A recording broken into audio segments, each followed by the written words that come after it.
ang mga kwento ng pag-ibig, kwento ng buhay at kwento ng pag-asa dito sa Barangay Love Stories. Love Stories.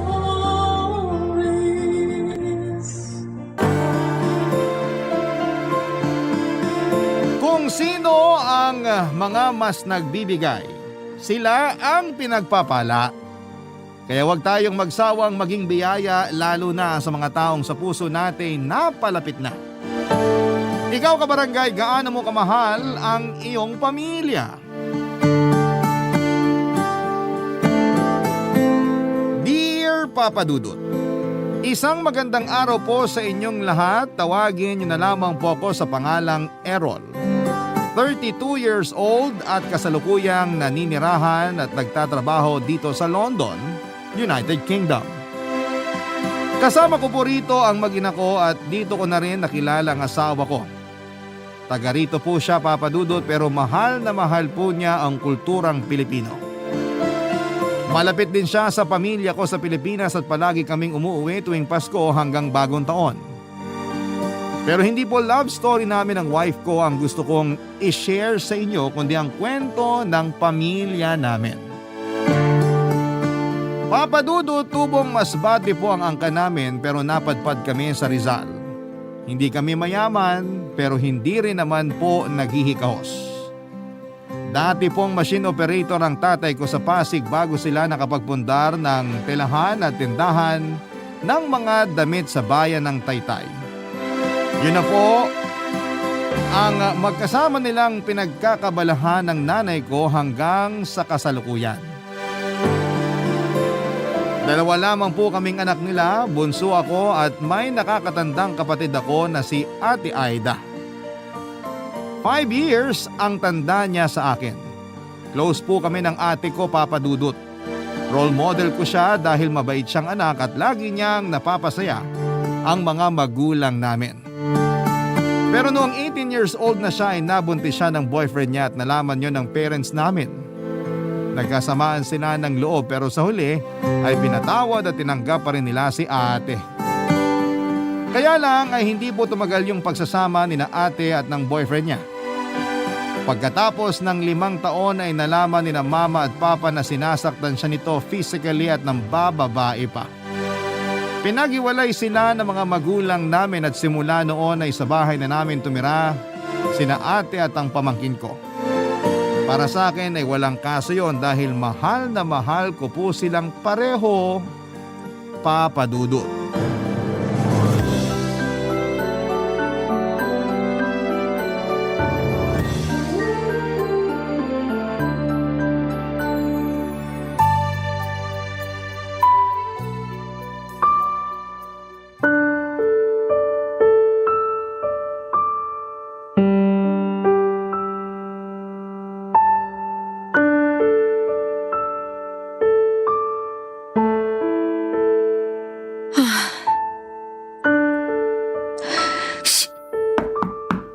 Sino yan?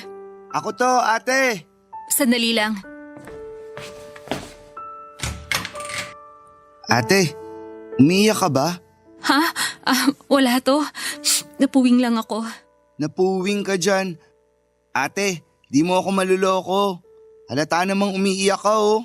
Kahit kailan talaga wala akong maitatago sa'yo. Kilala kita. Magkapatid tayo. Anong problema? Wala naman. Oh, teka. May kailangan ka ba? Sabi kasi ni na mama at papa, hindi ka pa raw nagdi-dinner. Kararating ko lang galing school. May ginawa kasi kaming project. Yayayain sana kitang kumain. Ganon? Oo, kaya tara na. Wala akong gana eh. Mamaya na lang siguro. Sabi ko na eh, may problema ka talaga. Yun yung dahilan kaya ka umiiyak no? Oo. Pwede naman natin pag-usapan. Ikwento mo sa akin para gumaan yung nararamdaman mo, ate. Pero baka nagugutom ka na. Makakapaghintay naman yung sikmura ako. O sige, pasok ka muna. Sige. Upo ka na lang dyan sa kama. Iusog mo na lang yung mga damit na natupi ko na. Mga nilabhan ko yan kanina. Sige, ate.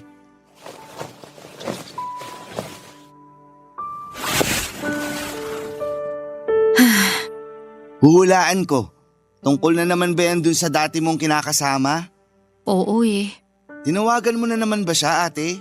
Oo, pero nalaman ko may iba na siyang kinakasama. Ha? Seryoso ba yan? Seryoso.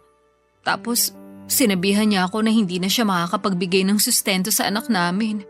Nag-iipon daw kasi siya ng pera para dun sa panganganak ng bago niya. Kapal ng mukha na.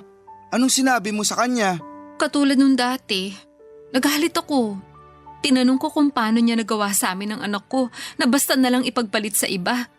Pero sinumbatan niya ako. Ako naman daw yung umalis at kami yun ang iwan sa kanya kaya wala akong karapatang magalit. Matagal ka na niyang niloloko, tapos sinasaktan ka rin niya. Lakas naman ng loob niya na sisihin at sumbatan ka. Ay, ate naman. Bakit hanggang ngayon gusto mo pa rin makipagbalikan sa lalaking yun? Hindi ko rin alam ang sarili ko. Alam ko naman na hindi ko deserve na saktan at abusuhin pero parang hindi ko naman kaya mawala siya sa akin. Kaya lang, mukhang wala na talaga. Hindi na maaayos yung pamilya namin kasi may iba na siya. Sorry ate, pero para sa akin, matagal nang sira yung pamilya niyo at kasalanan niya yun. May kasalanan din naman ako. Siguro kasi hindi ako naging sapat sa kanya. Ang sabihin mo, masyado siyang mapaghanap. Kung pwede ko lang talagang pangahan ngayon yung lalaking yun, gagawin ko. May ganti man lang kita sa kanya. O kaya kahit isang malakas na sapak lang ate. Talagang ayaw mong naagrabyado ang ate mo ah. Ayoko talaga. Kaya nga ang saya ko nung naghiwalay na kayo eh. Kaso, nakakalungkot din naman ngayon kasi mukhang di ka pa rin okay. Ang hirap naman kasi maging okay. Hanggang ngayon kasi, mahal ko pa rin siya. Pero kailangan kong kayanin para sa anak ko. Hindi ka naman namin minamadali na maging okay agad ate. Basta kahit na anong mangyari, nandito lang kami ni na mama at papa. Lalo na ako. Pwede mo akong kwentuhan. Makikinig ako kahit na paulit-ulit pa yan. Kapatid mo ko. Paramay mo ko lalo na sa mga ganitong sitwasyon. Salamat, Errol. Sa totoo lang, gumaan ng konti yung loob ko nung naikwento ko na sa'yo. Walang anuman. Basta kung anumang bumabagabag sa'yo, sabihin mo lang sa akin. Saka malalampasan mo rin yan ate. Nagawa mo at kinaya siyang iwan para sa kapakanan niyong mag-ina. Alam ko wala ako sa sitwasyon mo pero kahit papano, naiintindihan ko kung bakit hanggang ngayon hindi ka pa rin makabitaw. Hayaan mo na muna. Iiyak mo lang. Magiging maayos din ang lahat. Aminado ang ate ko na nabulag siya sa pag-ibig at pinagpalit niya yung pagkakataon na makapagtapos ng pag-aaral noong pumayag siyang may mangyari sa kanila ng dati niyang kinakasama. Mula nang bumalik siya sa bahay namin ay walang araw na hindi ko nakita sa mga mata ng kapatid ko yung hiya at pagsisisi dahil sa sitwasyon nila noon ng pamangkin ko. May pagkakataon din na narinig ko siyang umiiyak at nagmamakaawa sa lalaking yon habang kausap niya sa cellphone. Habang pinag-uusapan nila ang tungkol sa pagbabalikan nila. Gusto ni ate na sila ang piliin sa halip na yung bago nitong kinakasama. Dahil doon ay alam kong hindi pa rin nakakapag-move on si ate kahit na naranasan niyang abusuhin at saktan ng taong mahal niya. Nalulungkot din ako para sa pamangkin ko dahil hindi man lang nito mararanasan na magkaroon ng buong pamilya. Pero naniniwala po ako na masyado nang makaluma ang konseptong ito. Para kasi sa akin ay walang silbi ang pagiging buo ng isang pamilya kung meron namang nang aabuso. Hindi dapat ginagawang normal ang pagtitiis sa pang-aabuso sa loob mismo ng tahanan para lamang masabi na kumpleto at buo ang isang pamilya. Kaya sang-ayon po ako noong binawin ni na mama at papa si ate sa abusado niyang kinakasama. Galit na galit po ako sa lalaking yon, Papa Dudut. Hinding-hindi ko po siya mapapatawad sa ginawa niya sa kapatid ko at sa anak nila. Napapatanong nga ako sa sarili ko kung bakit may ganong klase ng mga tao. Yun bang nasa kanila na ang pamilya na pinapangarap ng iba pero nagagawa pa rin nilang ipagpalit? Alam ng parents ko na close kami ni Ate Aida, Papa Dudut, lalo na ni Mama. Kaya nga hindi na bago sa amin na minsan ay napag-uusapan namin yung sitwasyon ng kapatid ko, Papa Dudut.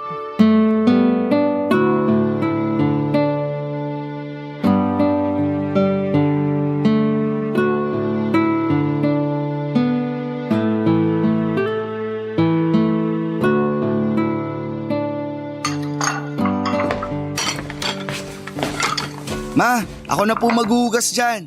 Maupo na lang po kayo at tapusin niyo yung kinakain yung cake. Sigurado ka ba, anak? Opo, saka kayo na rin yung nagluto. Baka mapasma kamay niyo. Mamaya ka na maghugas dyan. Upo ka muna tapos samahan mo ko kumain dito. May isang slice pa kasi ng cake na dala ng papa mo. Ubusin mo na para hindi ko na ilalagay sa ref. Sige po. Kumain na po ba nito si ate? Parang di ko siya nakitang kumuha ng cake kanina. Hindi nga eh.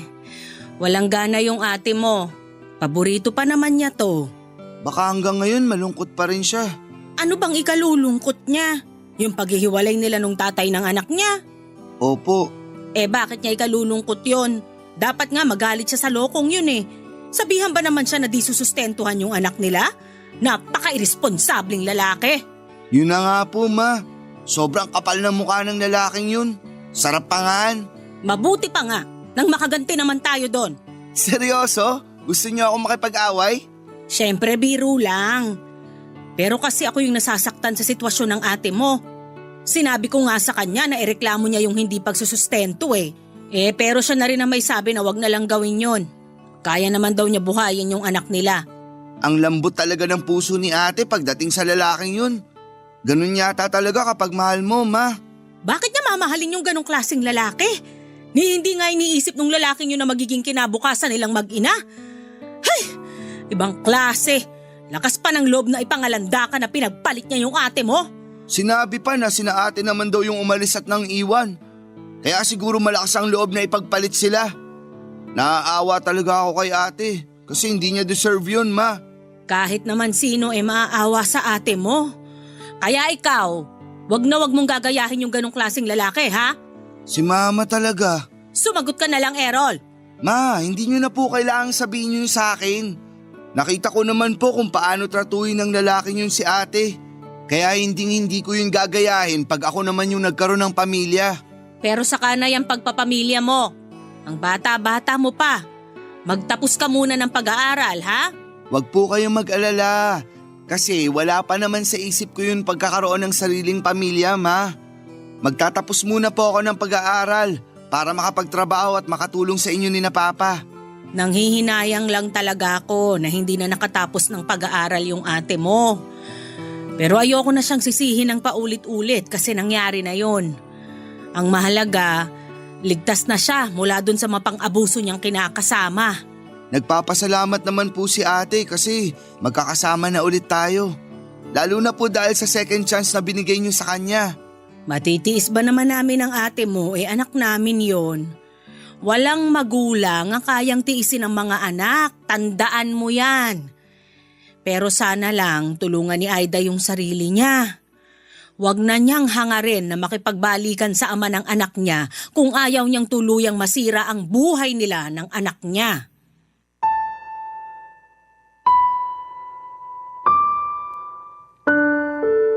Papa Dudut, naiintindihan ko po si Mama dahil magulang siya. Nag-worry lamang siya sa anak niya kaya binawi niya si ate. Doon ko napagtanto na hindi lang pala ako yung nakakapansin na malungkot ang kapatid ko sa paghihiwalay nila ng dati niyang kinakasama. Pero pilit pong tinatago ni Ate Aida yung lungkot na yon para hindi naman makita. Nagpapasalamat siya sa mga magulang namin dahil sa kabila ng lahat ay nagkaayos pa rin sila at tinanggap pa rin siya sa bahay namin. Pero alam namin ni Mama na may kulang pa rin kay ate at hindi yon mapupunan ng pag-ibig na kaya naming ibigay sa kanya bilang pamilya. Sa kabila ng lahat ay umasa pa rin ako na may magandang mangyayari. Lagi ko pong pinapakita at pinaparamdam kay ate na gaganda rin ang takbo ng mga bagay-bagay. Bukod doon ay mahal na mahal ko ang anak niya. Kaya naman ang hiling ko lang ng mga panahong yon, kung pagbibigyan pa ng Panginoon na magkaroon ng bagong tatay ang pamangkin ko, sana ay yun na talaga ang lalaking magmamahal ng totoo sa kanila ng ate ko. Hiniling ko noon na kung may darating man sa buhay ng ate ko, sana'y hindi na siya saktan o ipagpapalit sa iba, Papa Dudut. Barangay Love Stories. Barangay Love Stories. Noong mga panahon na nagtatrabaho si Papa sa pabrika sa Pasig bilang machine operator, pananahin naman ng shorts, sando at bestida ang pinagkakabalahan ni Mama. Wala ba kaming negosyo noon o pwesto sa Tiangge, Papa Dudut? Laging sinasabi ni ate na gusto niyang magkaroon ng negosyo para sa mga magulang namin kapag nakapagtapos na siya ng pag-aaral at nakapagtrabaho. Pero hindi na yun natupad noong nabuntis siya at nagkaanak. Kaya siguro sumama rin ang loob sa kanya ng mga magulang namin dahil hindi biro ang tuition na ginastos nila para sa pag-aaral ni ate noon sa kolehiyo, na nabaliwala lang noong tumigil siya at nag-asawa ng maaga. Kaya yung pag-aaral ko na lamang po ang pinagtuunan ng pansin ng mga magulang namin, pero nahirapan pa rin kami noong naaksidente si Papa. Nabangga po ang sinasakyan niyang motor ng isang truck, dahilan para maapektuhan ang kanang binti niya. Ilang buwan din po siyang nag-therapy at doon napunta halos ang lahat ng perang inipon ng mga magulang namin. Nung umuwi si ate sa bahay namin ay naghanap siya ng trabaho para makatulong sa mga gastusin. Si Mama nag-alaga sa anak niya at tumutulong din po ako kapag wala akong pasok sa eskwelahan. Nagtatrabaho po bilang store clerk at cashier sa isang shawarma store sa mall ang ate ko. May mga pagkakataon na yung sweldo na niya ang bumuhay sa amin ng ilang buwan. Siya rin ang nagbibigay sa akin ng baon sa school at paggastos para sa mga projects ko. Mabuti na lamang at scholar ako sa isang university sa Maynila. Wala naman pong reklamo si ate kahit na hindi gaanong kalaki ang kinikita niya. Lagi niyang sinasabi na gagawin niyang lahat para makabawi sa amin na pamilya niya, Papa Dudut.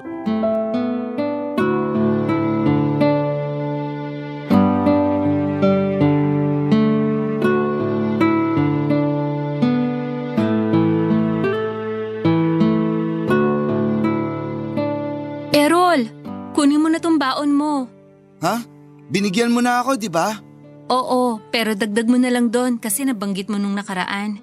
Diba sabi mo may project kayo? Baka maubos allowance mo kung dun mo kukunin. Kaya sige na, kunin mo na to. Wag na, ate. Anong wag na? Pagkakasyahin ko na lang yung binigay mo. Nakakaiya na rin kasi. At bakit ka naman mahihiya sa akin, ate mo ko? Kaya tanggapin mo na yan. Alam ko naman yun, pero may pangangailangan ka rin. May pinagkakagastusan kayo ng anak mo.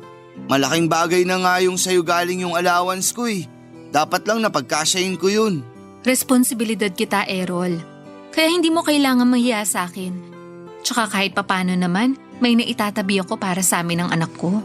Ikaw na rin kasi nagbabayad ng mga bills natin dito sa bahay, ate. Tapos sagot mo na rin mga pagkain natin mula nung di na makapagtrabaho si Papa. Dapat siguro talaga ituloy ko na yung plano ko. Planong ano? Maghanap ng part-time job para makabawas na sa gastos mo yung allowance ko. Mag-working student ka? Oo, pwede naman yun kasi di naman mahigpit sa school namin. Pero kaya mo kaya? Si ate naman, syempre kakayanin. Ang ibig kong sabihin yung pagsasabayin mo yung pag-aaral at pagtatrabaho. Demanding ang kolehiyo. Diyan pa lang sa kurso mo, inaabot ka pa nga na madaling araw kakaaral. Baka kapag nag-part-time job ka, mahati yung atensyon mo sa pag-aaral mo at bumaba naman yung grades mo. Hindi ko pa rin naman pababayaan yung pag-aaral ko. Alam ko, pero minsan madali lang yung sabihin. Pero kapag nagtatrabaho ka na, may punto na mapapabayaan mo pa rin yun. Tingnan mo ko, hindi na nakagraduate kasi pinili ko mag-asawa. Akala ko kapag nanganak ako, makakabalik ako sa pag-aaral. Makakapagtapos ako tulad ng pangarap sa akin ni na Mama at Papa. Pero hindi ko na nagawa kasi sobrang nakakapagod maging nanay. Hanggang sa nawala na lang din ako ng gana. Wala namang imposible, ate. Hindi pa lang siguro ngayon yung tamang panahon para bumalik ka sa pag-aaral. Pero darating ka rin dun. Pero sa ngayon, hayaan mo na rin ako na tulungan kang mapagaan yung sitwasyon natin kahit papaano. Alam ko rin na gusto mo lang tumulong na mapagaan yung pamumuhay natin. Na-appreciate ko yon, pero maniwala ka. Ang laki na nang naitutulong mo sa akin kasi nandyan ka. Nakikinig ka sa mga kwento at kadramahan ko sa buhay. Si Mama, siya yung nag-aalaga sa anak ko kapag nasa trabaho ako.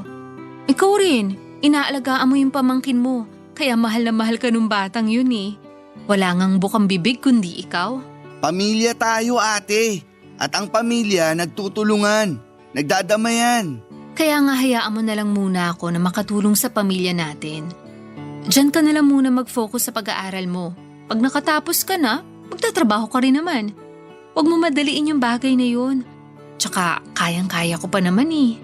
Kaya bilib talaga ako sa'yo ate. Sus, bolero.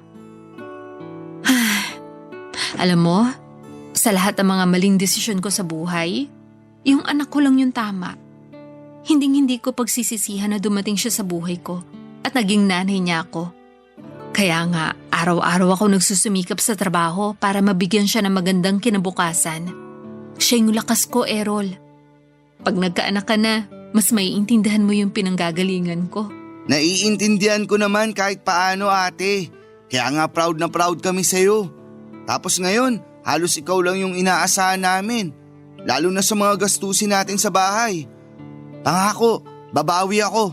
Kapag nakagraduate ako at nakapaghanap ng trabaho, ako naman yung tutulong sa'yo at sa pamilya natin. Salamat ha. Kung wala kayo, baka nabaliw na ako. Walang anuman ate. Mahal ka namin eh. At hindi ka namin kayang tiisin. Hindi ko lang alam yung gagawin ko nun kasi masyado akong nabulag sa pagmamahal ko sa maling tao. Malaki rin yung pagsisisi ko kasi sinuway ko nun sina Mama at Papa. Wala naman silang hinangad kundi mapabuti ako pero naging matigas ang ulo ko. Ano ka ba ate? Tapos na yun. Hindi mo kailangang paulit-ulit na sisihin yung sarili mo. Salamat talaga, Errol. Pero kunin mo na kasi tong pera. Sige ka, pag hindi mo to kinuha magtatampo ko. Pambihira naman oh. Nang guilt trip ka pa talaga. Sige na kasi.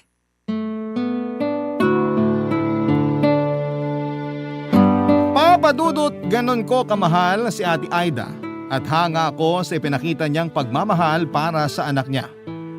Hindi ko po kasi may imagine yung hirap na pinagdadaanan niya lalo na at mag-isa lamang niyang tinataguyod ang pamangkin ko. Kaya naman gano'n na lamang kataas ang respeto ko sa kanya. Proud ako sa kanya at sa lahat ng mga solo parent.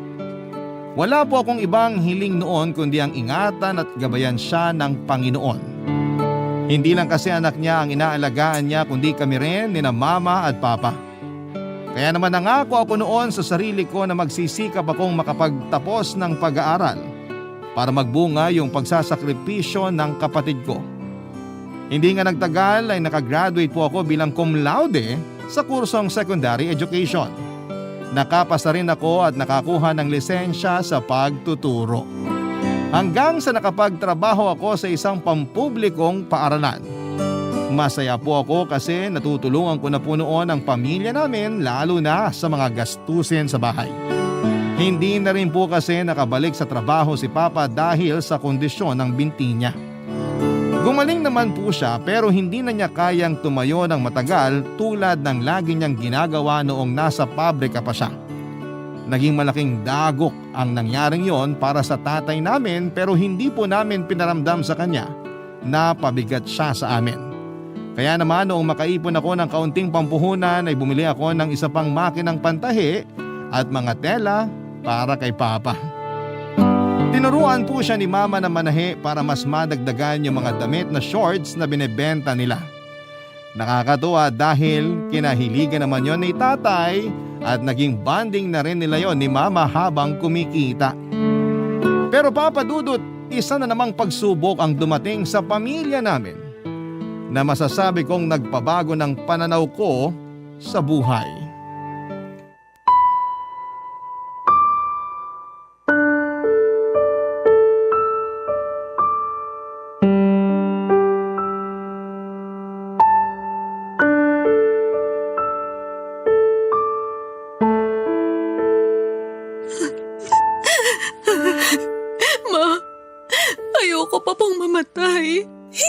mamamatay, Aida. Tigilan mo nga yung kakasabi mo ng ganyan. Pati tuloy ako naiiyak na rito.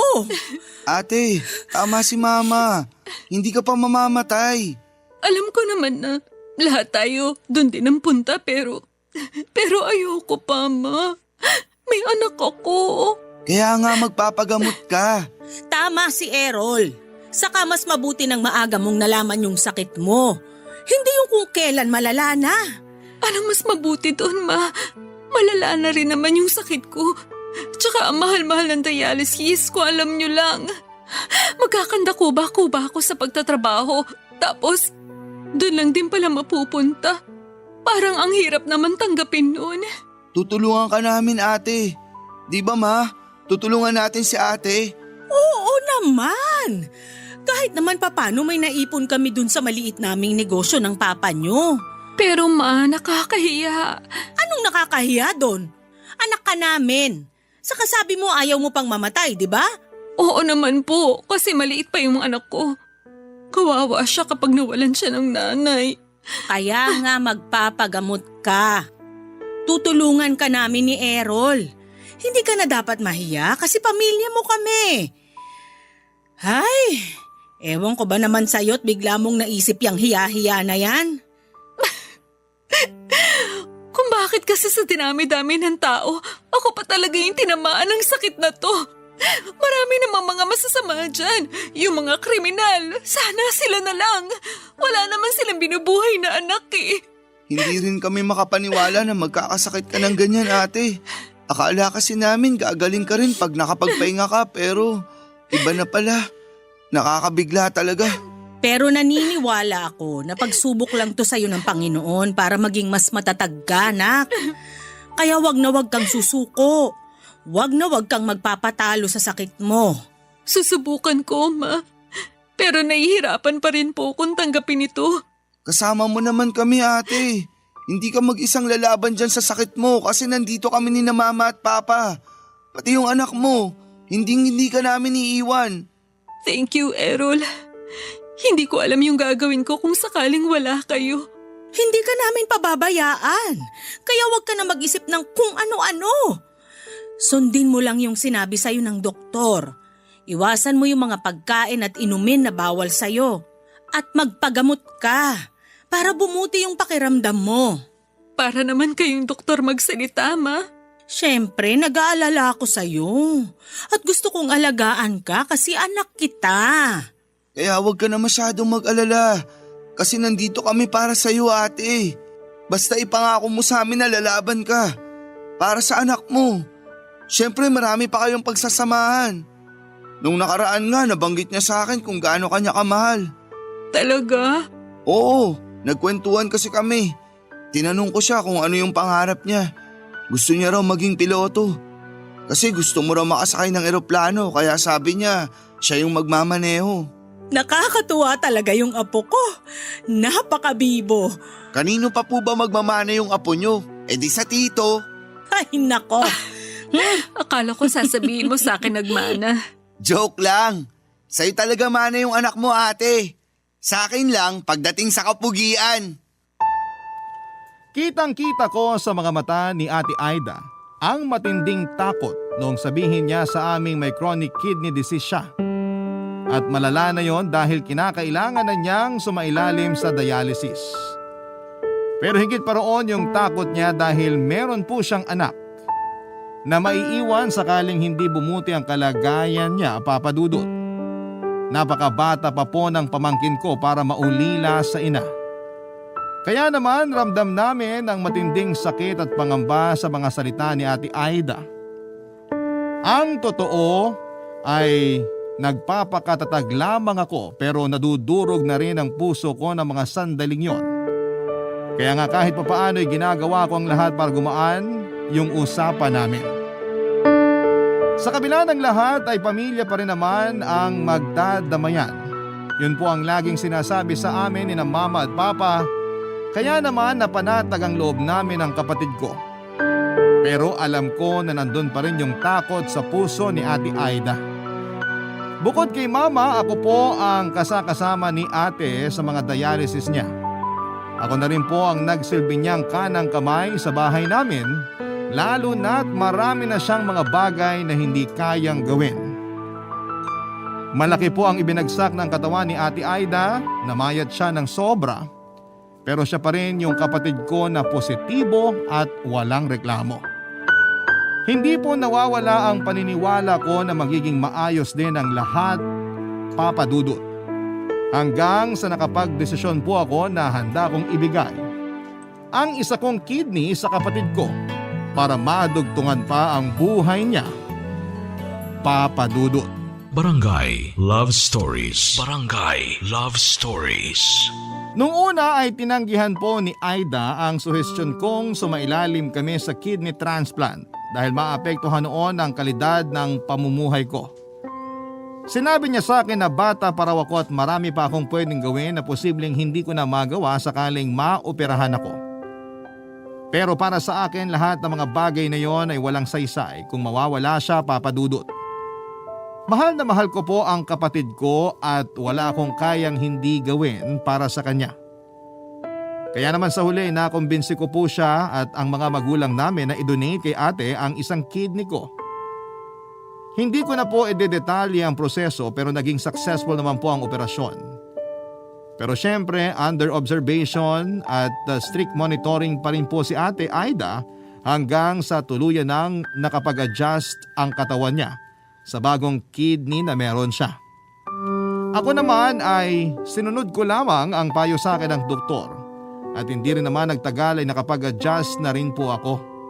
Nakabalik na rin ako sa pagtuturo at masasabi kong wala akong pinagsisihan sa naging desisyon ko, lalo na noong nakikita kong unti-unting bumabalik ang sigla ng pangangatawa ng ate ko, Papa Dudut. Laging sinasabi ng mga magulang namin na pareho kami ng kapatid ko na biyaya sa isa't isa. Kaya naman masayang masaya sila, Papa Dudut.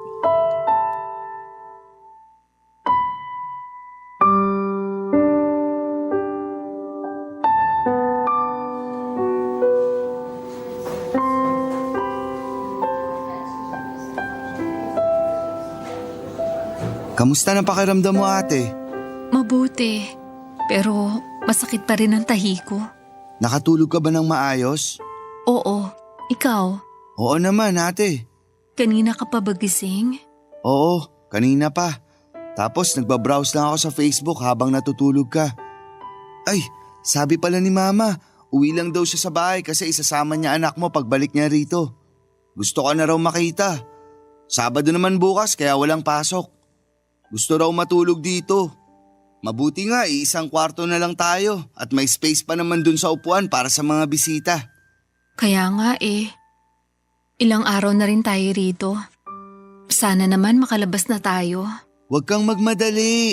Dapat okay na talaga yung katawan natin bago tayo makalabas dito. Hindi mo ako masisisi. Feeling ko kasi ang tagal-tagal ko nang nandito sa ospital. Akala ko nga hindi na ako makakalabas ng buhay dito Huwag mo naman sabihin yan. Akala ko lang naman.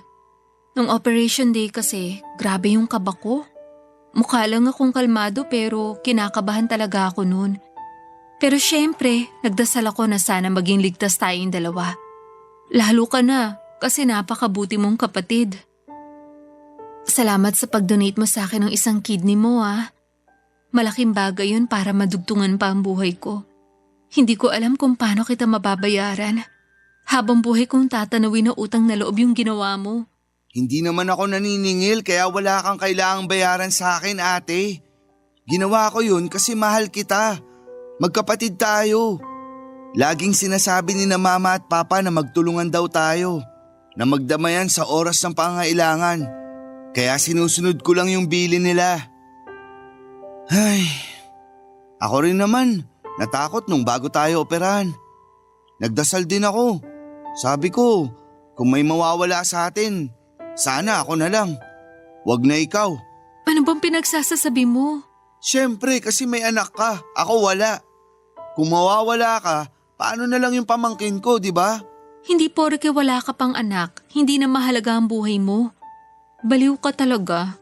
Baliw na akong baliw. Pero buti na lang kasi mabait pa rin ang Panginoon. Wala siyang kinuha sa atin. Pareho niya tayong iniligtas. Isa pa, nagdasal talaga sina Mama at Papa para sa ating dalawa. Iba talaga yung kapangyarihan ng dasal ng mga magulang. Lagi tayong nililigtas. Kaya nga masayang masaya sila, ate. Ako rin, masayang masaya. Wala akong ibang hiling kundi maging maayos na yung pakiramdam mo. Yun din ang gusto kong mangyari sa atin. Para makabalik ka na sa pagtuturo. Malamang, miss na miss ka na ng mga estudyante mo. Miss ko na rin sila. Alam mo, proud na proud talaga ako sa iyo, Errol. Kasi tinupad mo yung pangako mo na makakagraduate ka. Tapos naging teacher ka at nakakapagturo na. Lagi kang pinagmamalaki ni na Mama at Papa. Siyempre, ganun din ako. Ikaw ba naman ang magkaroon ng kapatid na teacher? Marangal na propesyon kaya ang pagtuturo. Mahal na mahal ko ang pagiging teacher, ate.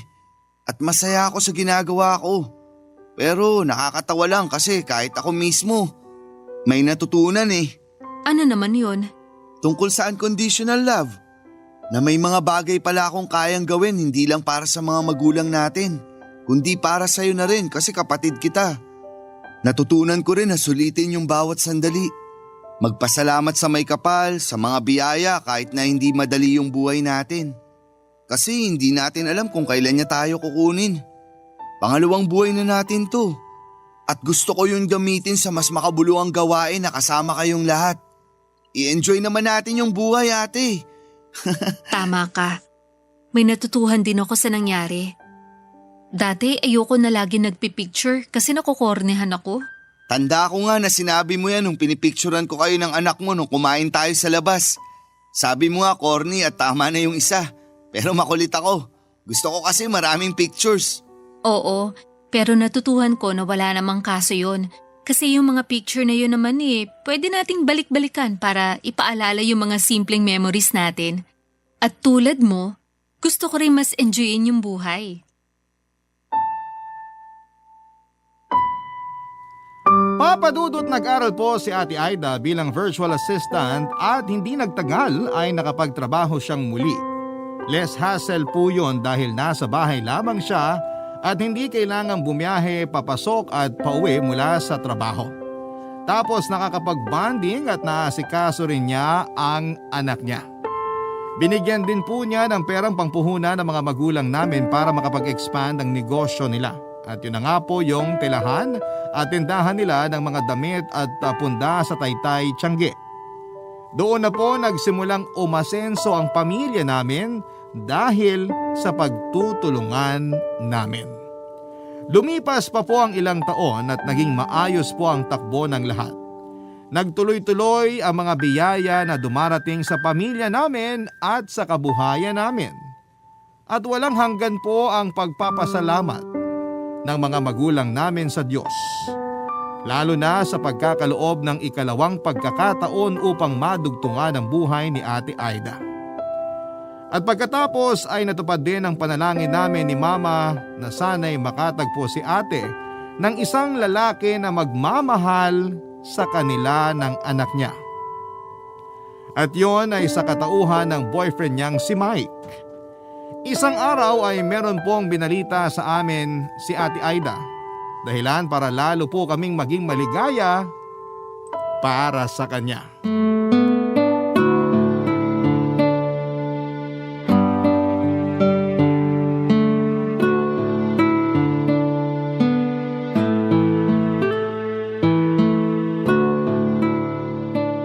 Ma, nasan po si Papa? Ay nako, yung papa niyong yon ang aga matulog. Malamang nandun na sa higaan, naghihilik na. Teka, bakit mo nga pala hinahanap ang papa mo? May sasabihin po sana ako sa inyo. Sa amin mo na lang sabihin, ate. Oo nga, makikinig naman kami ni Errol. O sige. Paano kung sabihin ko mag-aasawa ulit ako? Papayag po ba kayo? Ha? Ibig sabihin, nag-propose na si Kuya Mike? Oo at hindi lang, Aida. May pasuspense ka pa eh. Pero sagutin niyo muna yung tanong ko. Malamang papayag kami. Nasa tamang edad ka na naman. Saka alam naming mabait at mapagmahal yung boyfriend mo. Ay, hindi ba, Errol? Opo. Ano na ate? Nag-propose na ba si kuya sa'yo? Tada! Oo. Tingnan niyo yung daliri ko. Ayan yung singsing oh. Tingin nga. Aba, oo nga. Tingnan mo yung singsing ng ate mo. Ang ganda, di ba? Oo nga ma, bagay na bagay kay ate. Pero kailan pa siya nag-propose? Kanina lang, dun sa date namin. Kaya pala tanong ng tanong sa akin tungkol sa kasal. Kung saan ko raw gustong ikasal. Kung sa simbahan, sa beach ba o garden wedding tulad ng mga artista. Hindi ka man lang ba nagtaka? Hindi. Hay nako, palibasa, yan yung bagay na hindi ginawa sa nung dati mong kinakasama. Kaya deserve na deserve mo yan, nak. Yung pakasalan. Thank you, Ma. Tama si mama. Masaya kami para sa'yo kasi nahanap mo na yung lalaking magmamahal sa'yo at sa anak mo. Yun bang makakasama mo habang buhay? Kasi pakakasalan ka at may plano para sa future nyo. Oo nga po eh. Masayang masaya po ko kasi dumating siya sa buhay ko. Hindi ko po akalain na mabibigyan pa ako ng second chance na magmahal ulit. Bonus pa yung kasal ko kaya excited na po ako. Excited na rin kami para sa'yo, nak. Siguradong matutuwa yung papa mo kapag nalaman na ikakasal na ang unika iha niya. Alam mo namang mahal na mahal ka nun. Siguradong iiyak yun pag nakita niyang nakasuot ka ng wedding gown. Sigurado po yan, Ma. Si Papa pa ba? Congratulations Ate Aida! Congratulations, nak. Thank you, Ma. Thank you, Errol. Payakap nga po sa inyo. Naiiyak ako eh. Ay, bakit ka naman umiiyak? Wala lang po. Natutuwa lang. Payakap na po. Sige, yakap na. Errol, sumali ka rito. Sige na nga, kahit ang corny tingnan. Anong corny? Joke lang naman po ma. Ay, ang lalaki na ng mga anak ko. Parang kailan lang ang liliit nyo pa. Basta mga anak, proud na proud kami sa inyo ng papa nyo. At mahal na mahal namin kayo.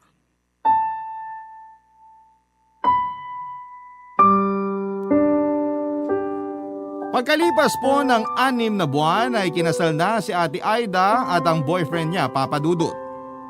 Intimate garden wedding ang kasal at sobrang saya po ng kapatid ko.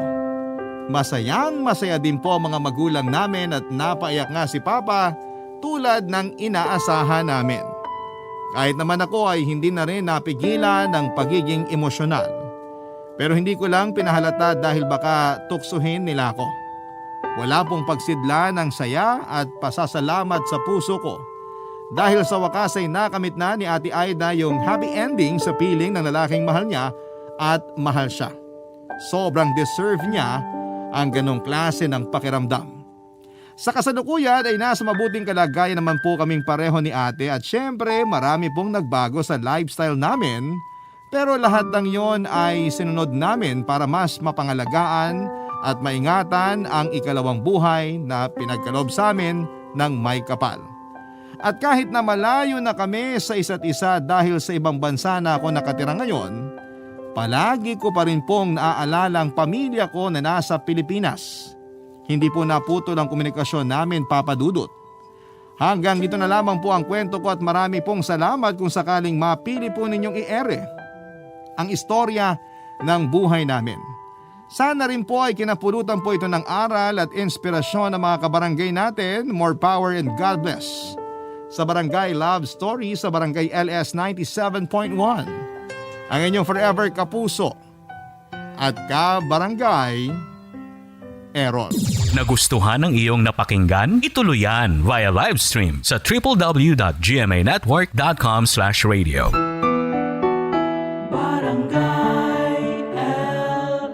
In Mega Manila, 97.1.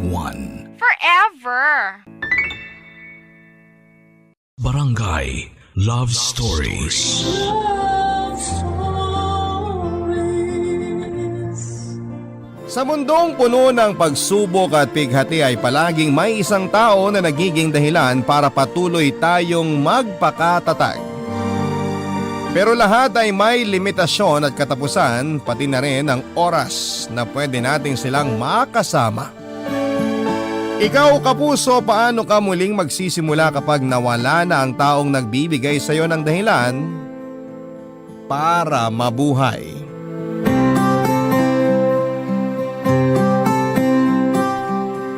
Dear Papa Dudut, may mga relasyon na sa sobrang tagal na ay minsan ay pinalalamig na lamang ng panahon.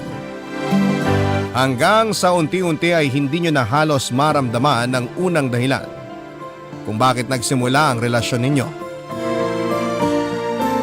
At tanging panghihinayang na lamang ang dahilan kung bakit nagpapatuloy pa ang lahat sa pagitan ninyong dalawa.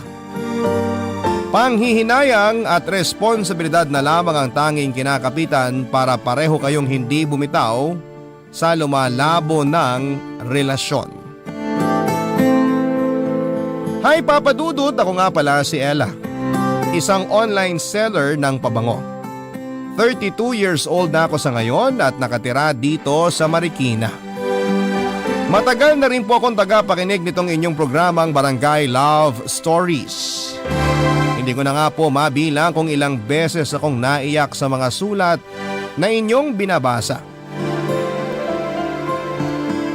Bukod sa mababaw talaga, ang mga luha ko ay talaga namang nakakaantig ng damdamin ng kwento ng ating mga kabarangay na nagpapadala ng kanilang mga sulat. Kaya naman nag-decide ako na ibahagi din ang kwento ko sa araw na ito. Papa Dudut, first boyfriend ko ang asawa kong si Joe. Pakiramdam ko nga ay siya talaga ang soulmate ko. Pareho kasi kami ng zodiac sign at magkasunod ang araw ng birthday namin, tapos marami ang nagsasabi na magkahawig na raw kaming dalawa. Noon pa man ay naririnig ko na rin na kapag magkamukha daw ang magkarelasyon, sila rin daw ang nagkakatuluyan.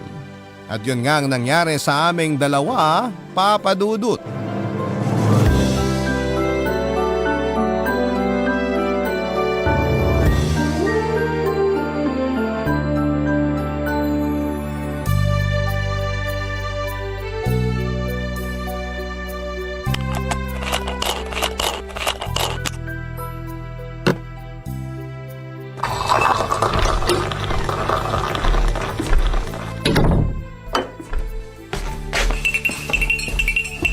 Mine, nagmerienda ka na ba? Uy, Mine! Ang aga mo namang nakauwi ngayon. Maaga rin kasi akong kumota, kaya pinayagan ako ng supervisor namin na mag-early out sa trabaho. Naks naman, ang bait naman ng supervisor mo. Di ba siya yung kinukwento mo dati na palaging masungit sa inyo? Oo, siya nga yun. Pero mula nang malaman niya na buntis ka, ayun, naging mabait na sa akin. Totoo yata yung sinasabi nila na may dalang swerte yung mga buntis sa mister nila. Kita mo nga halos araw-araw na akong kumukota ng dahil sa'yo. Anong dahil sa akin? Dahil yun sa sipag at tiyaga mo na makipag-usap sa mga tinatawagan nyo para bentahan ng insurance. Hindi rin, Mine. Naniniwala talaga ako na ikaw talaga ang swerte sa buhay ko. Ay, oo nga pala. May pasalubong ako sa'yo. Ano yan, Mine? Eto yung na-request mo sa akin nung isang araw. Buko pie, mula sa paborito mong store sa Laguna. Hala, Mine, ang bilis mo namang nakabili nito. Akala ko sa isang linggo pa yung uwi ng katrabaho mo sa Laguna, kaya hindi mo ako kaagad madadalhan nito. Sabi mo kasi sa kanya ka magpapabili ng buko pie. Hindi ka rin kasi niya natiis. Nakwento ko kasi sa group chat namin ng mga katrabaho ko na gusto mo ng buko pie. Ayun, nagkanya-kanya na kaagad sila ng presenta kung sino sa kanila ang pupunta ng Laguna para bumili. Grabe, ang babait naman talaga nila. Kahit isang beses ko palang silang nakita nang isama mo ako sa dinner nyo dati, ang lakas ko na kaagad sa kanila. Excited na kasi sila sa magiging first baby natin. Lalo na 3 buwan na lang, manganganak ka na. At excited na rin ako na kinakabahan. Pero syempre, mas lamang yung excitement sa akin. Kasi gusto ko na rin talagang makita at mayakap ang baby natin. Malapit nang mangyari yun, Mine. Malapit na tayong maging isang buo at masayang pamilya. 3 buwan na lang pala, magbe-birthday na rin tayong dalawa. Sakto pa na yung due date ko, halos nakadikit lang din sa birthday natin. At kapag nagkataon na nanganak ka sa birthday mo o birthday ko, makakatipid tayo sa pagsa-celebrate ng mga birthday nating tatlo. Maganda yung naisip mo, Mine. Makakatipid talaga tayo kasi isang celebration na lang ang gagawin natin. Oh, di ba? Natuwa ka rin? Nakaka-excite kayong isipin na tatlo tayong sabay-sabay na nagsa-celebrate ng mga birthday natin. Kaya sana talaga mga anak ka na mamaya. Uy, grabe. 3 buwan pa, Mine. Masyado ka namang nagmamadali. Siyempre, joke lang yun. Excited lang talaga ako maging tatay. Kahit nung una, sobrang kinabahan talaga ako nang sabihin mo na buntis ka. Aminin mo, kinabahan ka na baka habulin ka ng itak ng papa ko nung hindi pa natin sinasabi sa kanila na buntis ako. Oo, isa talaga yung sa pinakamalaking dahilan ko.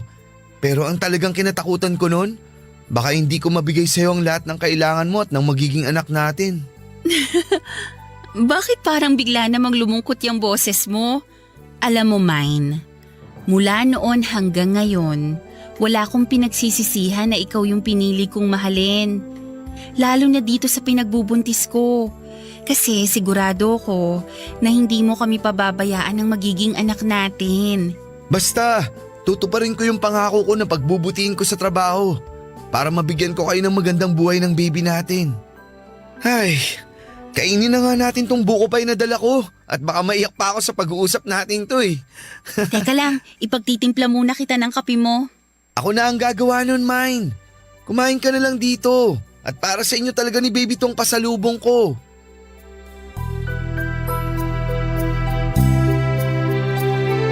Papadudot, nasa second year college ako at third year naman si Joe nang mabuntis niya ako. Pero hindi siya nagdadalawang isip na panagutan ako noon dahil nasa tamang edad na rin kaming dalawa. Nagkasundo mga magulang naming pareho na ipakasal na kami sa isa't isa na hindi namin tinutulan pa. Pareho ring may kaya ang pamilya namin at gusto sana nilang magpatuloy muna sa pag-aaral si Joe pero siya na rin ang nag-decide na huminto na lamang para magtrabaho.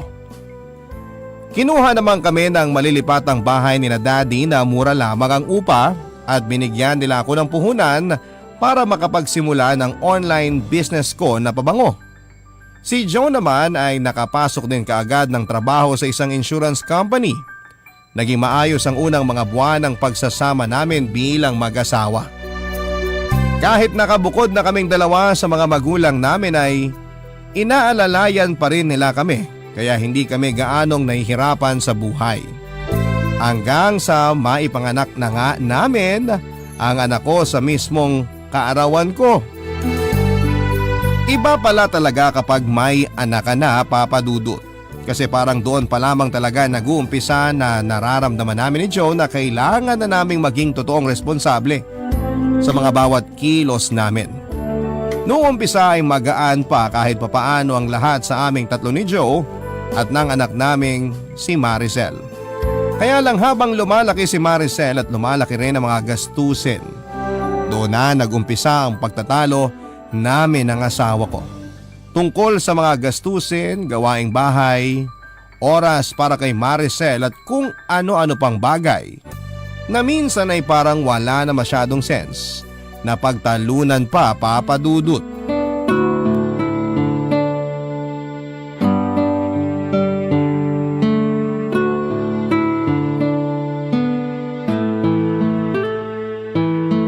Happy birthday ulit, Maricel! Thank you po, Mami! Happy birthday din po sa inyo, pati na rin po sa inyo ni Daddy! Sana nagustuhan mo ang regalo namin sa'yo ng mami mo. Sobrang nagustuhan ko po kasi favorite cartoon character ko talaga itong nakadrawing sa pajama na binigay niyo sa akin eh. Thank you po dito sa pajama na to, Daddy! Tapos may bago na naman po akong dodrawingan na sketch notebook na galing naman kay Mami! Alam ko kasi na hobby mo talaga na mag-drawing. Kaya yan kaagad ang naisipan kong ibigay sa'yo. Thank you po talaga sa inyo, Daddy! Sobrang saya ko po ngayong birthday celebration nating tatlo. Ang gaganda po ng mga regalo niyo sa akin, tapos ang sarap pa po ng mga niluto ni Mami. Siyempre naman, basta para sa baby ko, mas lalo kong sasarapan ng mga luto ko. Tsaka yun naman talaga ang gusto naming mangyari. Ang mag-enjoy ka sa special na araw na to, Maricel. I love you, Mami. I love you, Daddy. Payakap nga po sa inyo. We love you, anak. Love you, anak. Oh, magpalit ka na muna ng damit mo anak. At medyo pinagpawisan na tong suot mo. Medyo lumalalim na rin ang gabi kaya kailangan mo na ring magpahinga. Sige po, papasok po muna ako sa kwarto ko para makapagpalit po ako ng pantulog ko. Okay, sige anak. Mabuti naman na tumabot ka pa sa birthday celebration ng anak natin. Akala ko ba tapos na tayo sa topic na yan? Nagsorry na nga ako kanina, di ba? Hindi ko naman ginusto na medyo gabi ng uwi. Anong medyo gabihin? Alam mo ba kung anong oras ka na nakauwi dito sa bahay? Halos mag-aalas 9 na. Gusto ko na ngang mauna na kaming kumain ni Maricel kanina para hindi na siya mapuyat. Pero nakiusap lang siya na hintayin ka para sabay-sabay tayong hipan niyang kandila sa birthday cake na yan. Pero nagpaliwanag na nga ako kung bakit late na ako nakauwi. Masyadong mababa ang benta ng team namin kaya pare-pareho kaming kailangan na mag-overtime. Overtime! Overtime! Wala na akong ibang narinig mula sa'yo kung hindi ang lecheng overtime mo. Ella, pwede bang wag mo akong simulan? Pagod ako sa trabaho O bakit? Ikaw lang ba ang pagod? Baka nakakalimutan mo na may negosyo rin akong inaasikaso kahit nandito lang ako sa bahay. At ako pa ang nagluto ng lahat ng pagkain nandyan sa lamesa na yan. Sinabi ko naman sa'yo na umorder na lang tayo ng mga pagkain, di ba? Tapos ngayon, isusumbat mo pa na napagod ka dahil sa pagluluto mo? Parang kasalanan ko pa na gusto kong makatipid tayo kaya nagluto na lang ako. Wow ha! Thank you sa pag-appreciate ng effort ko, Joe. Saka alam mo, dapat nga magpasalamat ka dahil kahit nakalimutan mong bumili ng regalo para sa anak natin, nagawang ko pa ng paraan. Wala ka na ngang oras para kay Maricel? Tapos pati ba naman pagbili ng regalo? Makakalimutan mo pa? Kailangan ba pati yan isusumbat mo pa sa akin? Alam mo naman na mula nang ma-promote ako sa trabaho, marami na akong bagay na nakakalimutang gawin. Pero huwag mo naman sanang kalimutan yung responsibilidad mo bilang asawa ko at tatay ng anak natin. Na-promote ka nga, pero hindi naman masyadong nadagdagan ng sinisweldo mo. Tapos parang halos kulang na lang, doon ka na sa opisina niyo tumira. Sa umpisa lang naman to kasi nag-a-adjust pa ako. Intindi mo naman sana yun. Mahigit kalahating taong ka ng supervisor. Hanggang kailan ba kami mag-a-adjust ni Maricel ng dahil lang sa promotion mo? Mommy, Daddy, nag-aaway po ba kayo? Maricel, kanina ka pa ba dyan? Mommy, bakit po kayo nagsisigawan? Galit po ba kayo na hinintay natin kumain si Daddy? Siyempre hindi. Masaya nga ako na sabay-sabay tayong nakapag-blow ng birthday candle na lagi nating ginagawa. Anak, hindi talaga kami nag-aaway ng mami mo. May pinagtatalunan lang kami pero maliit na bagay lang yon. O bakit pala hindi ka pa nagpapalit ng damit mo? Hindi ko po kasi makita yung paborito kong pantulog. O, sige, ako nang maghahanap nun. Halika, bumalik na tayo sa kwarto mo. Papadudot mula nga nang ma-promote sa trabaho si Joe ay nabawasan talaga ang oras niya para sa amin ni Maricel. Palagi siyang naka-overtime at nakikipag-unahan na makakota sa ibang supervisor sa opisina nila. Gusto niya kasing magpakitang gila sa ibang boss nila at ipakita na deserve niya ang promotion na natatanggap niya. Ayun nga lang, kami naman ni Maricel ang naapektuhan ng dahil doon. Dahil maraming bagay na siyang nakakalimutan na tungkol sa aming dalawa. Hindi na rin namin siya nakakasabay kumain ng hapunan. At hindi na kami nakapamamasyal na magkasamang tatlo. Nang ma-promote din siya sa trabaho ay kumuha siya ng hulugan na bahay na kaagad naming nalipatan. Kaya dumagdag yon sa mga gastusin namin, Papa Dudut. Pareho po kaming nagdoble kayod sa trabaho. Lumalaki na rin kasi talaga ang mga gastusin namin para kay Maricel. Pero ginawa ko ang lahat para maging responsable pa rin na ilaw ng tahanan. Bagay na hindi nasabayan ng asawa ko. Masyado siyang nag-focus sa trabaho niya na madalas ay dinadala niya hanggang sa bahay namin, Papa Dudut. Wala na nga siyang oras para kay Maricel. Tapos, madalas pang mainit ang ulo niya sa amin na mag-ina niya, Papa Dudut. Ang mga kwento ng pag-ibig, kwento ng buhay at kwento ng pag-asa. Nasa Spotify na, Barangay Love Stories. Pakinggan kahit kailan, kahit saan. Barangay Love Stories sa Spotify. Kinig na, kabarangay! Sean, ang asawa kong si Joe. Nakita ko kasi na nahihirapan talaga siya sa bagong posisyon niya sa trabaho niya. Kaya lang masyado na talaga siyang nilalamon ng trabaho niya. Kahit 2 taon na siya noon na supervisor, lalo lang lumala ang ugali niya na pagiging workaholic. Kaya naman mas lalo ring lumala ang mga pagtatalo naming mag-asawa. Papadudot hindi nagtagal ay nagdesisyon na kami ni Joe na maghiwalay na lamang. Ang dahilan namin ay hindi na lang tungkol sa pagiging workaholic niya. Mas dumami ang bagay na pinagtatalunan naming dalawa. Simpleng ulam lang sa lamesa ay nagsisigawan na kami. Makalimutan niya lamang na magbayad ng bill ng tubig at kuryente, galit na kaagad ako sa kanya. Hindi ko lang nalabhan ang isusuot niyang pantalon, nasisigawan na niya kaagad ako. Marami pa kaming bagay na hindi na pagkakasunduan sa bahay, Papa Dudut. At lahat yon ay maliit na bagay lamang talaga na para bang kami na rin ang nagpapalaki ni Joe. Kaya naman humantong na talaga kami sa paghihiwalay, Papa Dudut. Si Joe ang umalis sa bahay namin pero patuloy siya sa pagbibigay ng financial support para kay Maricel. Tinulungan naman ako ng parents ko na ipagpatuloy ang paghuhulog sa bahay na tinitirhan namin ni Maricel. At dahil matalinong bata ang anak ko, naiintindihan naman niya ang nangyayaring hiwalayan namin ng daddy niya. Ayun nga lang, habang tumatagal ay unti-unti rin siyang nahihirapan. Dahil lang kinalakhan niyang masayang pamilya ay bigla na lamang nawasak, Papa Dudut.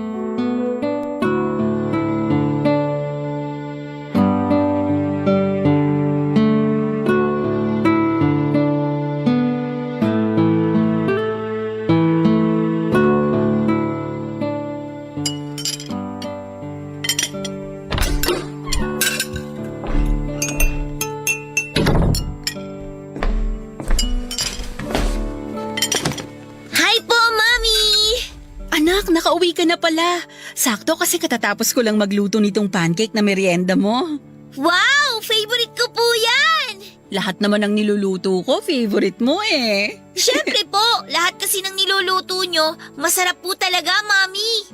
Sus, binola pa ako ng anak ko. Totoo po yun, Mami. Kaya nga po palagi ako malakas kumain kapag nandito ako sa bahay eh. Kasi wala akong pinalalampas sa mga niluluto nyong pagkain para sa akin. Naku, mukhang may gusto ka lang ipabili sa akin ah. Wala po. Nagsasabi lang po talaga ako ng totoo. Umupo ka na nga dito nang makapagmerienda ka na. Sige po. Oh, eto na yung pancake at chocolate drink mo. Thank you, Mommy. You're welcome, anak.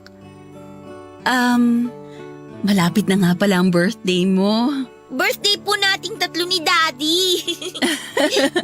Oo nga naman, birthday nating 3. Ano bang gusto mong gawin sa birthday natin? Gusto mo ba na i-invite natin ang mga classmate mo para makapag-celebrate ka kasama sila? Hindi na po. Alam niyo naman po na konti lang ang friends ko sa school namin eh.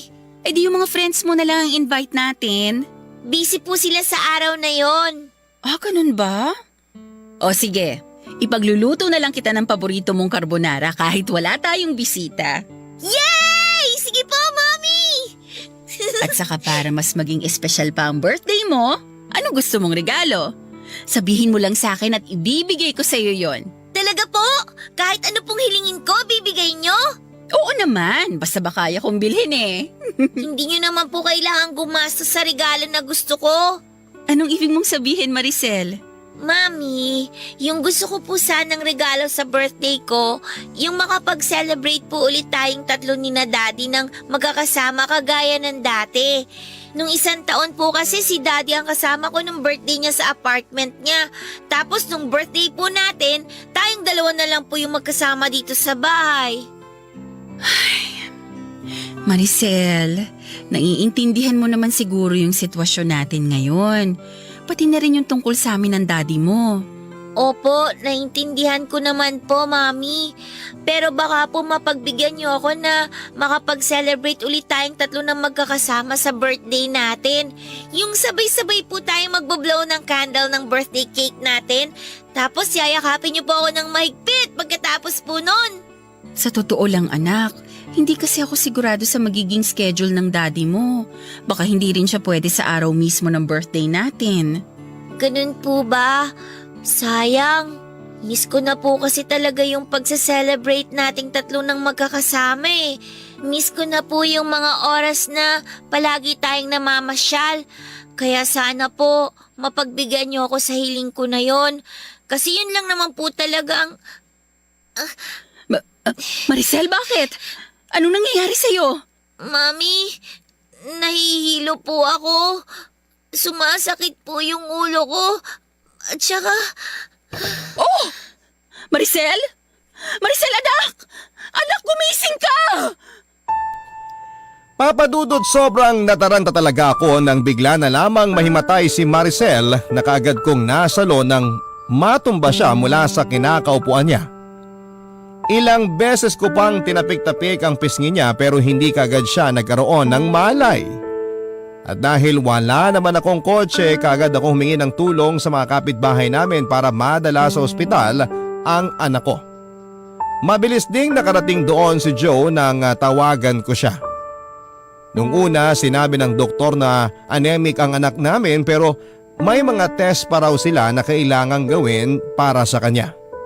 At pagkalipas ng ilang araw, napahaguluhol na lamang ako nang malaman namin ang resulta ng mga test na yon, papadudot.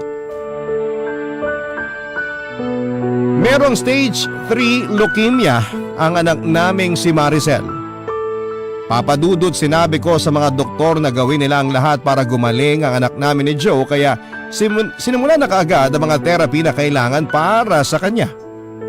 Pero mabilis na raw na kumalat ang cancer cells sa iba't ibang bahagi ng katawan ni Maricel at doon na nga nagsimulang manghina ang anak namin. Nakita ko pa rin na pilit niyang nilalabanan yon. Nakita ko rin na para bang nagkaroon siya ng lakas nang sabihin namin sa kanya ni Joe na tutuparin namin ang birthday wish niya na mag-celebrate kaming tatlo ng birthday ng magkakasama. Pinakita at pinaramdam niya sa amin na parang wala siyang sakit dahil doon, papadudot.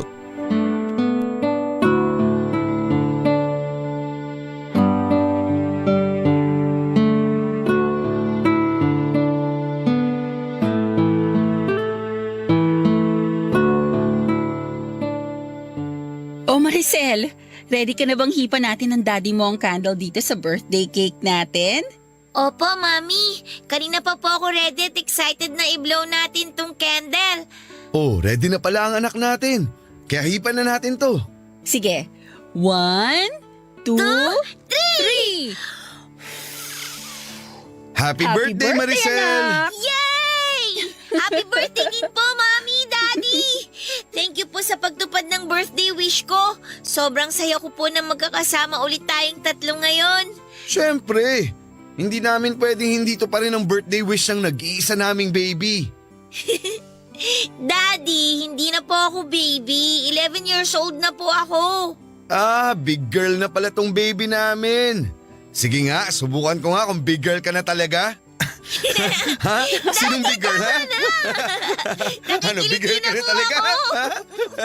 Alisin na po yung kamay niyo sa tagiliran ko. Sabi mo big girl ka na eh. Dapat hindi ka na nakikilit eh. Daddy naman eh. Joe, tama na yan. Baka masyadong mapagod ang anak natin. Eto na, bibitawan ko na siya. Si Daddy talaga. Palagi na lang ako kinikiliti kapag sinasabi kong big girl na ako. Doon kasi natin malalaman kung talagang hindi ka na baby. Maricel, islice mo na tong cake mo para makakain ka na rin. Mami, pwede po bang bukas na lang ako kumain ng cake? Ang sarap po kasi ng niluto niyong carbonara eh. Kaya naparami po yung kain ko kanina. Nabusog po tuloy kaagad ako. Sige, ayos lang anak. Itatabi ko na lang muna sa ref natin tong cake mo. Thank you po. Gusto ko na rin pong magpahinga kasi medyo po inaantok na rin po ako. Okay, halika. Sasamahan na kita sa kwarto mo. Kaya ko na po ang sarili ko, Mami. Maiwan ko na po kayo dito ni Daddy. Thank you po ulit sa masayang birthday celebration ngayon, ah. Happy birthday po ulit sa inyo, Daddy. Happy birthday din sa'yo, anak. Papasok na po muna ako sa kwarto.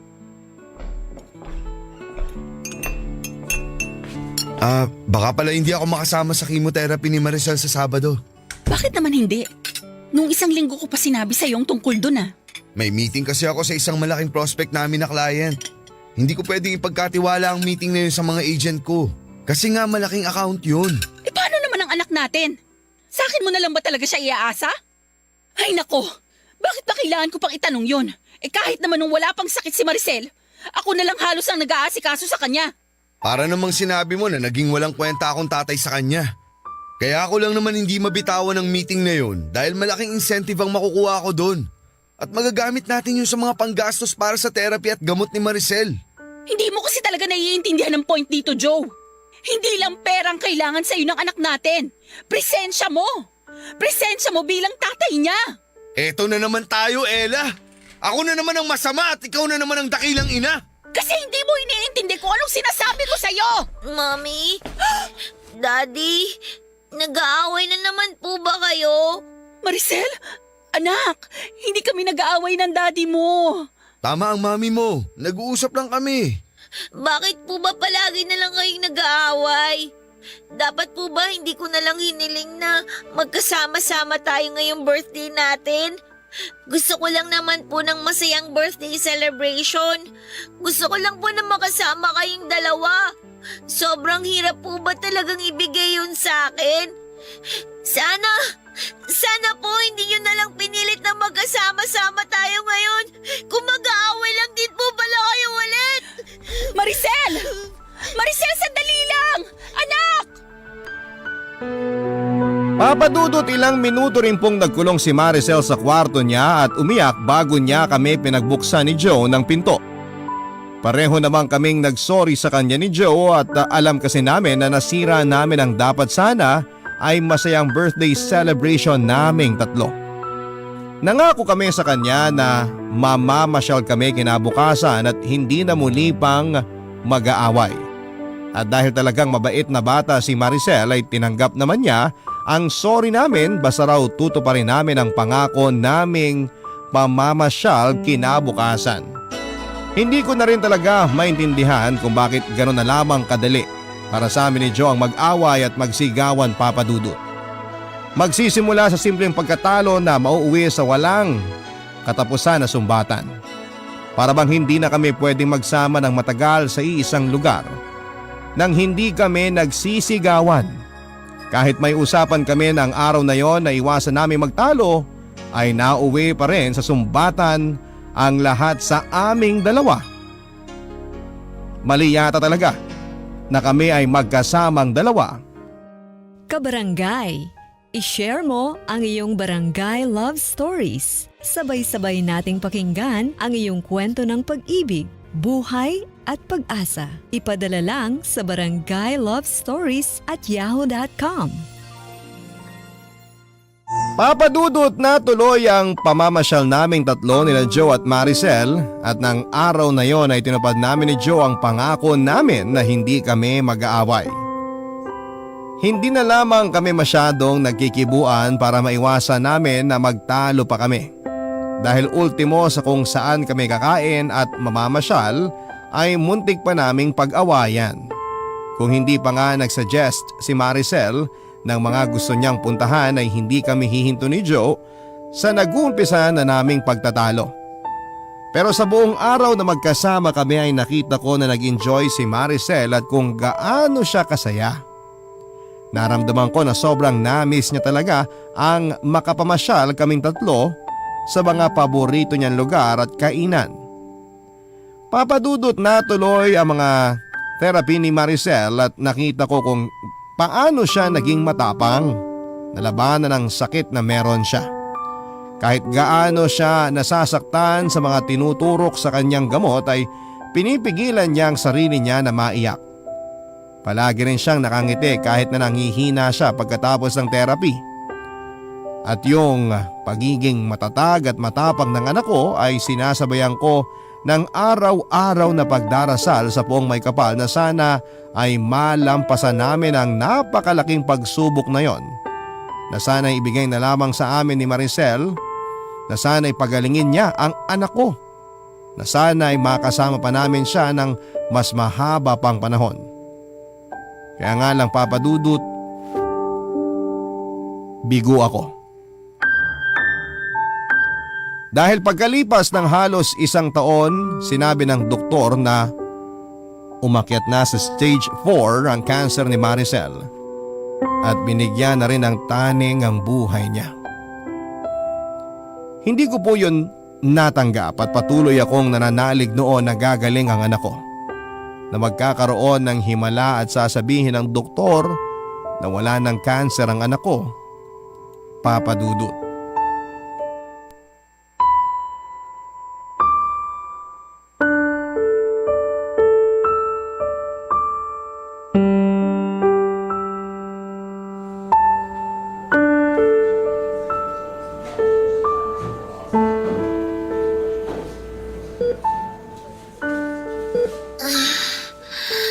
Mami, Anak, gising ka na pala. Kumusta na ang pakiramdam mo? bukod po sa medyo masakit yung katawan ko, maayos naman po ako, Mami. Gusto mo bang kumain na? May dala ako dito na paborito mong carbonara. Pwede ka naman daw kumain ito basta konti lang. Busog pa po ako. May prutas din dito. Baka gusto mo ng apple o kaya orange. Hindi po talaga ako nagugutom. Maricel, hindi ka pa kasi kumakain mula kagabi. Ipagbabalat na lang kita ng apple kasi gusto mong kainin to ng walang balat, di ba? Mami, sandali lang po. Bakit anak?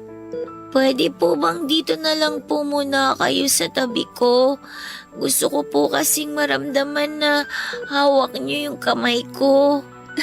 Oo naman. Eto hahawakan ko ng mahigpit ang kamay mo.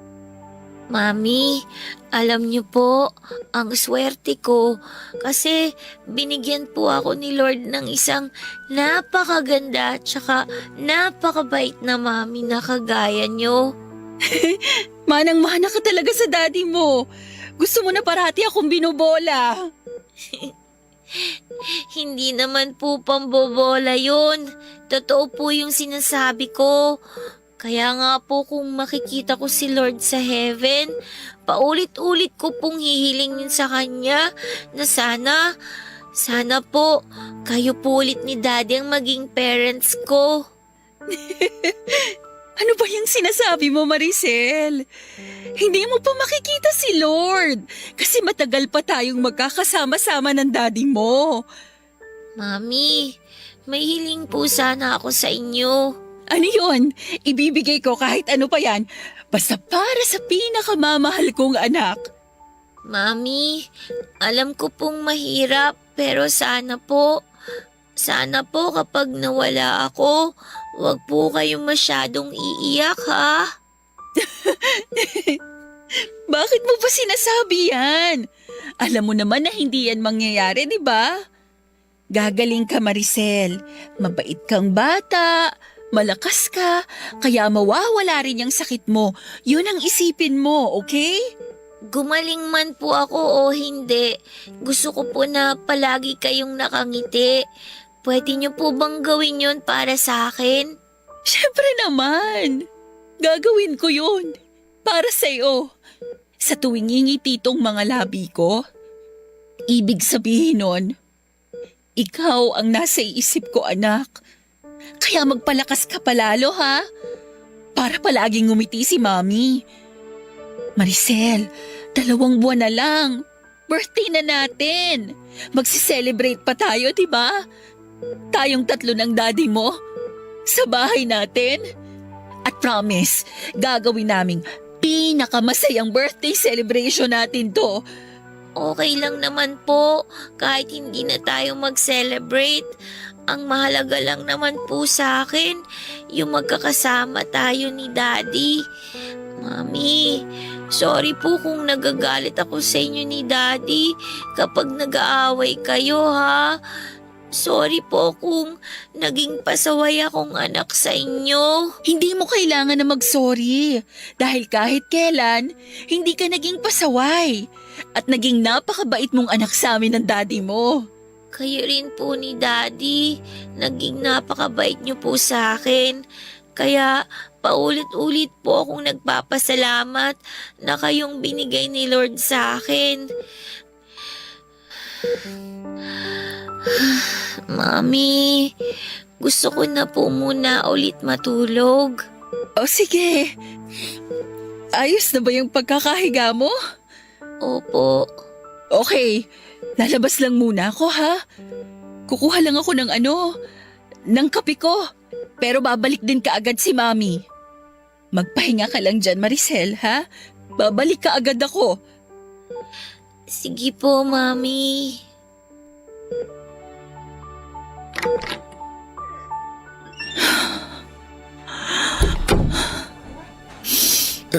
Ella, bakit ka umiiyak?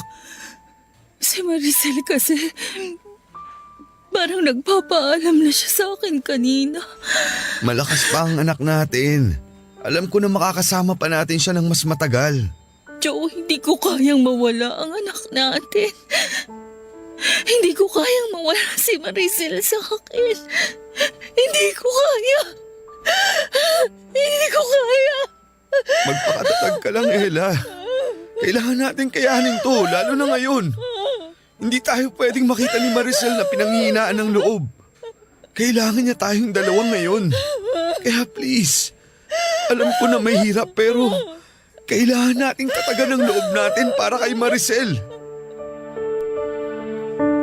Papa Dudut, pakiramdam ko noon ay pinaparusahan kami ni Joe ng puong may kapal dahil pareho kaming hindi naging mabuting asawa sa isa't isa. Hindi namin natupad ang pangakong binitawan namin sa altar, Papa Dudut. At hindi namin nagampanan ng maayos ang tungkulin namin bilang isang magulang kay Maricel. Kaya bilang kaparusahan ay tinakda niya na kunin ang maaga ang anak namin. Alam ko na mali ang bagay na tumatakbo noon sa isipan ko pero hindi ko yon mapigilan talaga. Ang naisip ko rin noon, Papa Dudut, ay bakit naman kailangan na si Maricel pa ang makaranas ng ganong sakit? Bakit kailangan na siyang magkaroon ng malubhang karamdaman at bakit hindi na lamang ako? Kasi handa naman akong akuin ang lahat. Huwag lamang masaktan ang anak namin ni Joe. Mas mababawasan siguro ang kirot na nararamdaman ko noon kung sakaling hindi ko nakikitang naghihirap ang anak ko. Kaya nga lang, Papa Dudut, hindi sa akin ibinigay ang sakit na yon. Hindi ako yung tinaningan ng doktor na mawawala na sa mundong ito. Hanggang sa dumating nga ang oras na kinakatakutan ko. Ang pagpanaw ni Maricel isang buwan bago ang aming birthday. Sobrang sakit noon kasi umasa pa ako na muli kaming magkakasama-sama sa araw ng birthday namin. Nangako ko sa kanya ng isang napakasayang birthday celebration. Magluluto ako ng paborito niyang pagkain, bibigyan ko siya ng maraming regalo at hihipa namin ng sabay ang kandila sa paborito niyang birthday cake. Isang pangako yon na tinupad ko pa rin kahit ako na lamang mag-isa sa bahay, Papa Dudut.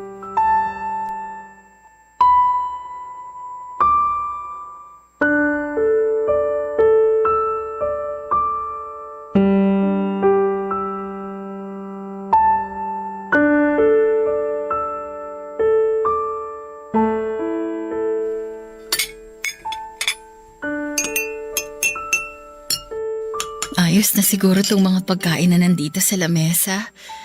May carbonara, fried chicken, buko salad, at saka strawberry ice cream. Sigurado ako na magugustuhan lahat to ni Maricel. Anak, nakikita mo ba itong mga inihanda ko para sa birthday nating dalawa? Lahat to paborito mo. Kaya ako nandito ka lang. Sigurado ako na sobrang matutuwa ka. Maricel, miss na miss ka na ni Mami. Payakap naman oh. Yakapin mo naman ako kahit sa panaginip ko lang. Miss na kita. Sobra. Ella? Ella, gising ka pa ba? Si Joe yun ah. Bakit pa siya pumunta dito sa bahay ng ganitong oras? Ay, pagbuksan ko na nga siya ng pinto.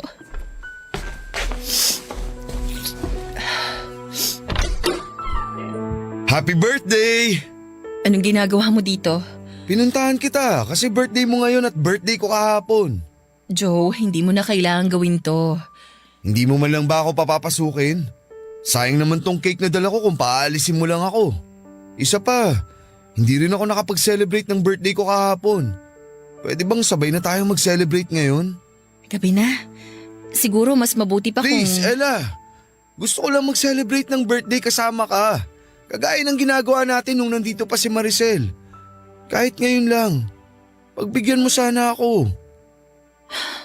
Sige, halika. Pumasok ka na. Salamat.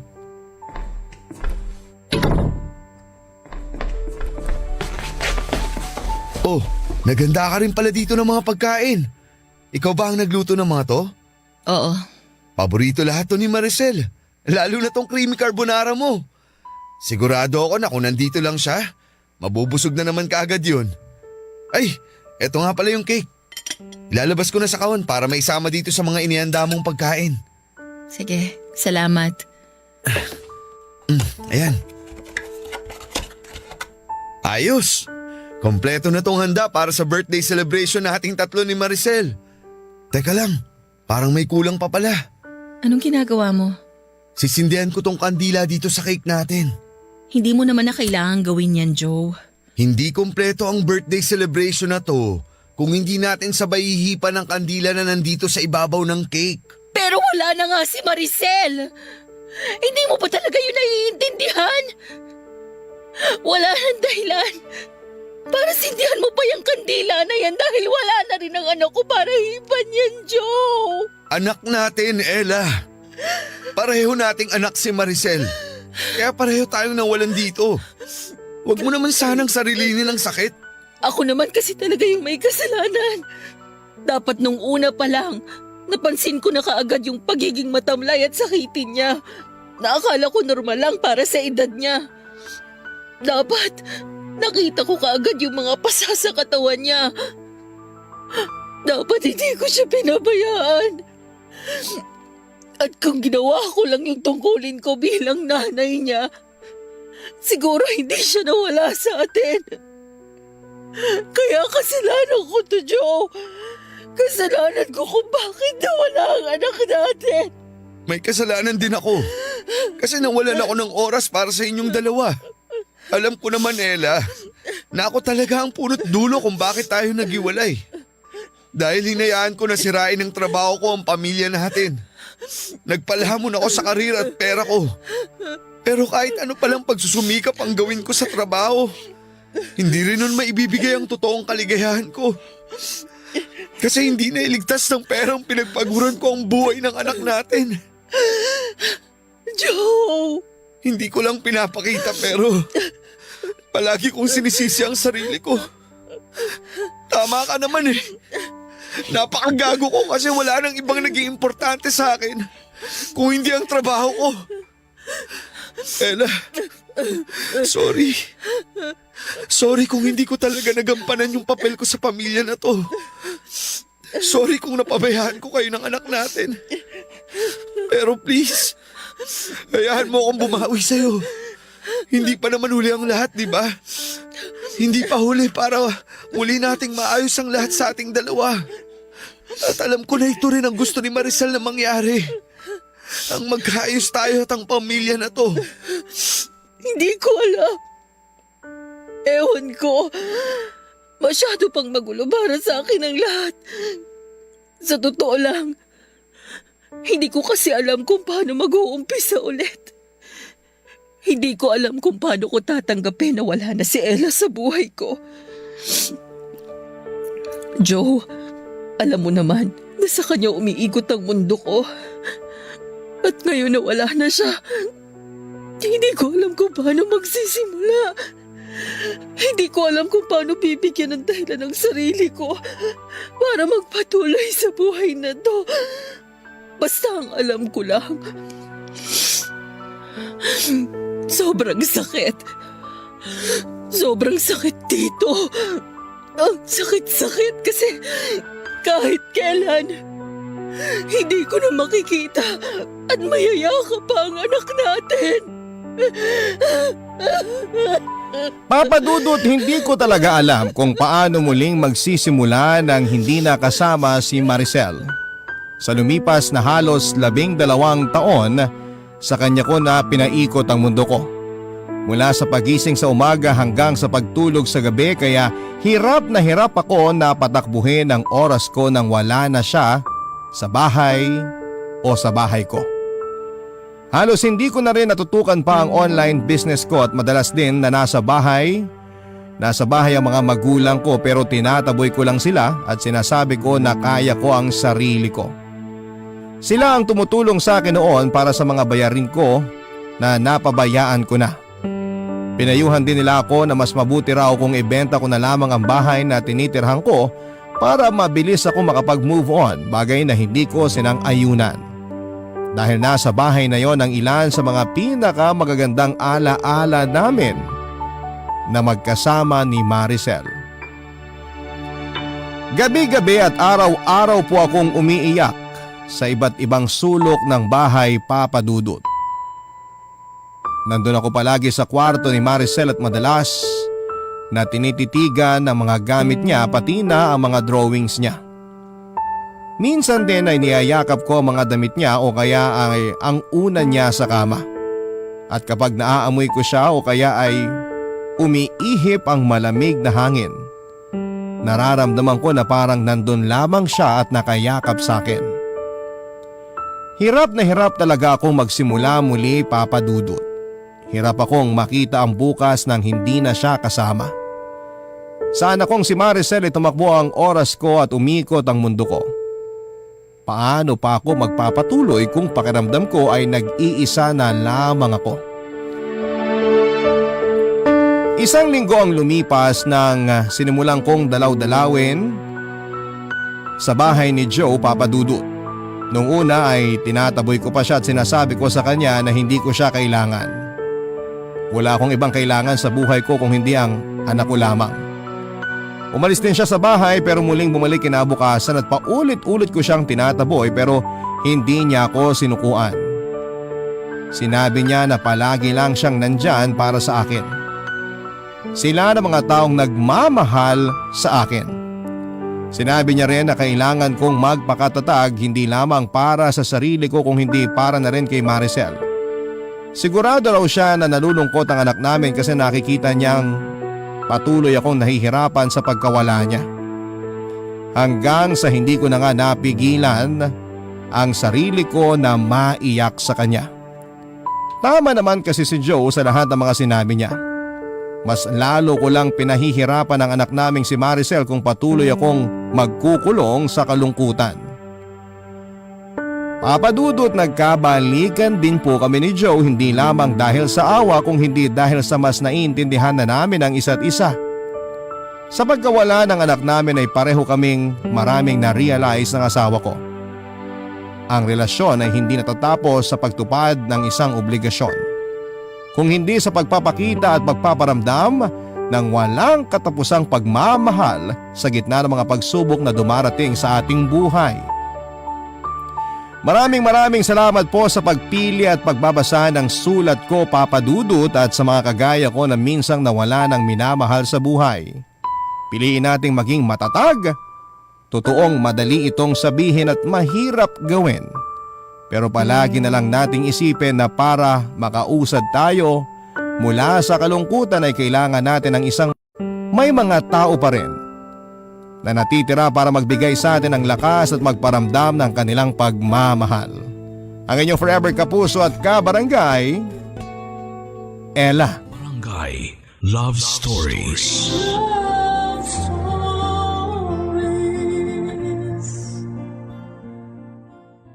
Barangay LS 97.1. 97.1. Number 1. Forever.